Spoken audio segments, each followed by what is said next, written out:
Sa mga naguluhan kung bakit sa tatlong team na sasalakay bakit naisipan ni Jack na sa West team pa talaga pumunta, papaano na ang ibang team kung sila ang inuna niya? Sasagutin natin iyang gumugulo sa isip mo ngayon, liliwanagan ko iyan para sa iyo ng detalyado kung bakit kinailangan si Jack sa West team. Ito ang tatalakayin ko ngayon, kaya kung handa ka na, tara at simulan na natin. What's up mga Coops, Manga Moto nagbabalik. Record of Ragnarok spin-off, Jack the Ripper Case Files. Ang pagtulong ni Jack sa West Team. Sa pinakabagong kabanata ng manga ni Jack, kasalukuyang nagaganap ang isang napakalaking labanan sa isla ng Avalon. Nahati ang puwersa sa tatlong direksyon, West, South at East. Ang tanong ng karamihan, bakit sa West Team pumunta ang ating bida? Nagkataon lang ba ito, o may mas malalim na dahilan? Upang sagutin ito, kilalanin natin ang bawat miyembro ng Ultimate Alliance, simulan natin sa East Team. Binubuo ito ng mga halimaw pagdating sa lakas at abilidad, isang tunay na powerhouse na kayang makipagsabayan sa pinakamalalakas na Royal Dragoons. Umpisahan natin sa leader ng Mother Goose, si Noah, isang tactical na henyo at likas na mandirigma. Anak siya ng kilabot na demigod na si Mr. Fogg, at namanan niya ang parehong lakas at talino ng kanyang ama. Bata pa lang si Noah, na ipamalas na niya ang kanyang abilidad na tinatawag na hyper-concentration, isang kakayahang magpabilis ng galaw at gawin ang mga pag-atake na halos hindi makita ng mata. Bukod sa kanyang bilis, pambihira rin ang tibay ng katawan ni Noah, kahit natamaan siya ng malalakas na suntok at sipa mula sa kanyang ama, nagawa pa rin niyang makatayo. Mahalaga itong tandaan dahil isang suntok pa lang ni Mr. Fogg ay kayang pumatay ng tao. Dahil sa lakas at tibay na ito, tiyak na kakayanin ni Noah na tapatan ang mga enhanced humans na kanilang mga kalaban. Kabilang din sa kanila si Foggy, na kilala sa pambihirang lakas ng kanyang katawan at brutal na estilo ng labanan. Ang kanyang rampaging Devour Gluttony attack ay sapat na upang durugan ang sinumang tatamaan nito, habang ang kanyang Hound Eater Ravenous Hunger attack ay kayang putulin ang parte ng katawan ng kalaban. Sa kabila ng kanyang kabangisan, determinado siyang dalhin ang East Team sa tagumpay gamit ang kanyang lakas. Si Faye naman ay isang eksperto sa paniniktik. Ang kanyang kakayahang magpalit ng itsura ng iba ay malupit, kaya niyang gayahin hindi lamang ang mukha kundi pati ang kilos at boses ng iba. Isang halimbawa nito ang eksena kung saan ginaya niya ang mukha ni Jack, na siyang ikinagulat ni Foggy. Sa kasalukuyan, umaatres si Faye mula sa direktang labanan dahil siya ang susi upang makapasok sa base ng Royal Dragoons. Sa oras na makapasok siya, mawawala siya sa radar ng mga kalaban sa pamamagitan ng paggaya sa kanilang anyo. Sa kabilang banda, kabilang din sa mga pinakamalalakas si Homer, isang leader ng 5 major organizations at ang pinakabatang miyembro ng Big Five. Eksperto siya sa paggamit ng karit, at minsan na niyang ipinamalas ang kanyang husay sa isang madugong laban-laban sa Royal Dragon sa ilalim ng London. Ang kanyang atake na Corpse Reaper, Mortal Sear ay nagbigay ng takot sa mga umatake sa kanya, at hindi nila siya kinaya. Ang pinakahuling miyembro ng East Team ay si Tatang George, ang kilabot ng Sentinel at ang nag-iisang Dreadnought. Base sa kanyang backstory, kinatatakutan siya noong kanyang panahon, lalo na dahil sa mythical beast na to na nakaukit sa katawan ng kalabang literal niyang kinakaladkad. Mukhang malaki ang posibilidad na ang kalabang ito ay bahagi ng unang batch ng Phantom Beast o isa sa mga general ng Royal Dragoons noon. Sa sobrang kumpiyansa, pabirong sinabi ni Tatang George, maswerte sina Noah dahil siya ang kanilang kasama. Bagamat tila pagyayabang ang kanyang sinabi, alam mong kaya niya itong panindigan sapagkat siya lamang ang veterano at maasahang leader ng kilabot na Sentinel. Ngayon, damako naman tayo sa South Team, isang grupo ng mga pinakamahuhusay na mandirigma na kumpleto mula close range hanggang long range combat. Kilalanin natin ang mga miyembro ng grupong ito at ang kanilang natatanging kakayahan. Isa siya sa mga leader ng 5 major organizations at isang henyo sa kriminalidad. Si Morten ay eksperto sa pagkuha at pagbebenta ng mga lihim na impormasyon, mula sa mga kontrobersyal na isyu ng gobyerno hanggang sa malalaking iskandalo. Ang kanyang kakayahang manipulahin ang impormasyon ay talagang nasa ibang level. Bukod pa rito, bihasa rin siya bilang marksman sa paggamit ng pistol, kaya huwag kang magkakamaling lapitan siya ng walang plano. Laging nasa tabi niya ang kanyang 2 tapat na bodyguards na sinanay upang suportahan siya sa bawat laban. Ang kanilang kombinasyon ng talino, kasanayan, at teamwork ang nagtatatag sa kanila bilang isang malakas at kinatatakutang puwersa sa mundo ng kriminalidad. Si Jasper ay isa sa mga miyembro ng Mother Goose na may pambihirang lakas. Isang tagpo sa manga ang nagpakita kung paano niya sinaglit na wasakin ang isang nakalok na bakal na pinto ng barko ng walang kahirap-hirap.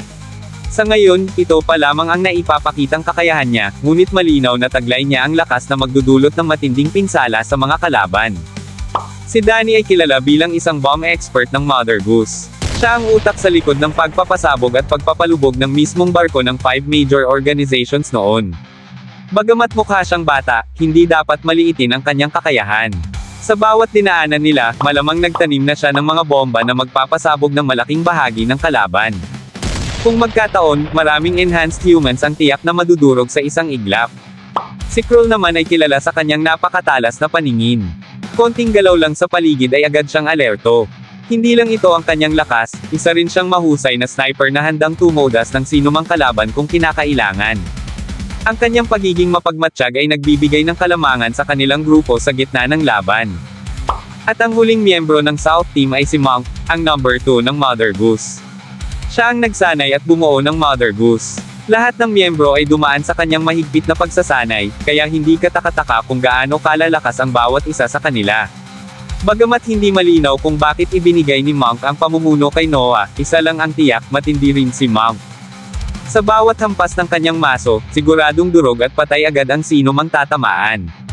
Sa likod ng kanyang tahimik na presensya, alam mong siya ang pundasyon ng lakas ng Mother Goose. Hindi rin biro ang South Team na to. Ang kanilang husay sa parehong estratehiya at labanan ay nagbibigay sa kanila ng kakayahang lumaban ng pantay sa mga enhanced humans. Narito na tayo sa pinakahuling grupo, ang West Team. Isa itong grupo ng mahuhusay na mandirigma, bawat isa'y may angking kakayahan. Pero tandaan, sa kabila ng kanilang galing, may malaking kahinaan ang koponan na ito. Unahin natin si Wake, isa sa pinakamatitinik na miyembro ng Mother Goose. Ang kanyang sandata, isang lotigo na may matatalim na piraso mula dulo hanggang hawakan. Kapag pinalo niya ito, animoy buhawi na kayang paghiwa-hiwain ang kanyang kalaban. Isang eksena ang nagpapakita ng bisa ng kanyang kakayahan, ang katawan ng isang enhanced human na naputol-putol at puro hiwa. Tila ba walang duda, si Wake ang tumapos dito. Hindi lang pisikal na lakas ang armas ni Wake. Siya rin ang strategist ng grupo. Bawat galaw ng Mother Goose ay pinaplano niya ng detalyado at may kalakip na taktika. Sa ganitong paraan, sinisigurado niyang bawat misyon nila ay magiging matagumpay. Sunod si Mooney, ang makulit, madaldal, at walang takot sa kamatayan. Sa unang tingin, hindi mo akalain na isa siyang halimaw sa labanan. Pero hawak ang kanyang dalawang palakol, wala siyang sinasanto. Pinulbos niya ang ilan sa mga enhanced humans gamit ang purong lakas at bilis. Isa sa kanyang pinakamalalaking tagumpay ay nang nakawin nila ang barko ni Bjorn, isang leader ng 5 major organizations.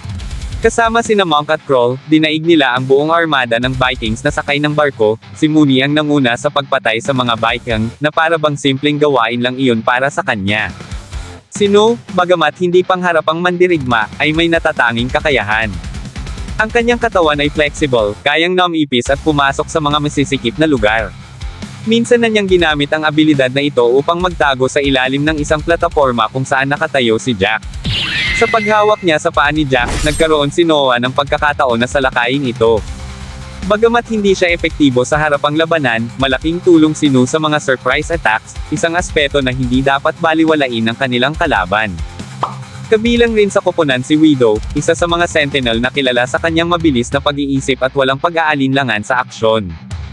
Bagamat kakaunti pa lamang ang naipapakita niya sa mga nakaraang kabanata, malinaw na siya ay isang mandirigmang mahusay magbasa ng sitwasyon at mabilis kumilos sa tuwing may pagkakataon para umatake. Sa kasamaang palad, sa kasalukuyang tagpo, sugatan na siya at labis ng pagod, dahilan upang bumagal ang kanyang mga galaw. Dahil dito, ang kanyang palihim na pag-atake, ay agad na napansin at madali nang nadepensahan ng kalaban. Siyempre narito rin si P-Man, isa sa leader ng 5 major organizations. Bukod sa pagiging strategist, napakahusay niya sa paggamit ng kanyang sandatang baston, na parang machine gun sa bilis ng sunod-sunod nitong pag-atake. Isa sa kanyang signature techniques ay ang Night Funeral Rose, na kayang magdulot ng matinding pinsala. Sa isang eksena, nakita natin ang epekto nito sa sandata ni Griffin, napausok ang higanteng bakal, isang patunay ng nakakatakot na lakas ni P-Man. Kahit may edad na, hindi pa rin kumukupas ang lakas at liksi ni P-Man. Ngunit sa kabila nito, siya na lang ang natitirang maaasahan ng West Team sa labanan. Ngayon, pag-usapan natin kung napansin nyo ba ang malaking butas sa team nila. Sigurado akong naisip nyo na maaring sino ang tinutukoy ko. Tama rin naman wala talaga siyang maitutulong sa laban, aminin na natin, kulang sila ng firepower dahil sa kanya. Pero teka, sandali lang. Alam nyo ba na si No ay hindi lang ang problema? Dahil ang totoong butas ng West Team ay walang iba kundi si Jack mismo. Ngayon, siguro iniisip nyo, paano nangyari yun? Madali lang ang sagot. Ang totoo, si Jack ay opisyal na miyembro ng West Team mula pa sa simula. Yes, tama ang narinig nyo, kasama talaga siya. Kung duda pa rin kayo, balikan natin ang sinabi ni Mooney. Hinanap niya si Jack, kahit killer ang tawag niya rito. Pero halata naman, si Jack talaga ang tinutukoy niya. Ang catch sa mga kaganapan, na ipangako na ni Pima na magiging kasama nila si Jack sa laban. Pero, malas nga naman, hindi sumabay si Jack sa kanila. Ngayon, isipin nyo ito, kung hindi sana sumakay si Jack sa airship at sumabay na lang sa grupo sa paglalakbay sa kagubatan, hindi sana napunta sa ganitong sitwasyon ang West Team. Hindi sana umabot sa punto kung saan nasa bingit na ng kamatayan sina Widow, Wake at Mooney. Pero dahil sa pasaway na si Jack at ang kanyang desisyong humiwalay, naging mahina ang West Team. Siya ang naging butas ng kahinaan nila. At ano ang resulta? Naipit sila sa isang alanganing sitwasyon, halos wala ng pag-asang makalaban ng patas. Pero eto na, sa kabila ng lahat ng ito, bumawi si Jack sa pagdating niya. Sakto kung kailan tagilid na ang West Team, biglang sumulpot si Jack, at alam nyo na ang kasunod. Malamang mauubos ngayon ang mga kalaban nila dahil sa kanya.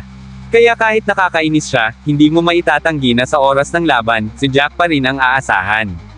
Grabing pasaway pero clutch ang ginawa niya, di ba? At dito na nagtapos, alam kong bitin ka sa kwentuhan natin, kaya sorry na agad. Shoutout po muna kina. Sa bawat pahina, siya'y nandyan, puses ng kasaysayan, sa kanyang tangan, mga moto, ikaw ang gabay, sa laban ng Diyos at tao, tagumpay ay taglay, ang kanyang tinig, di maglalaho, kahit matapos ang lahat.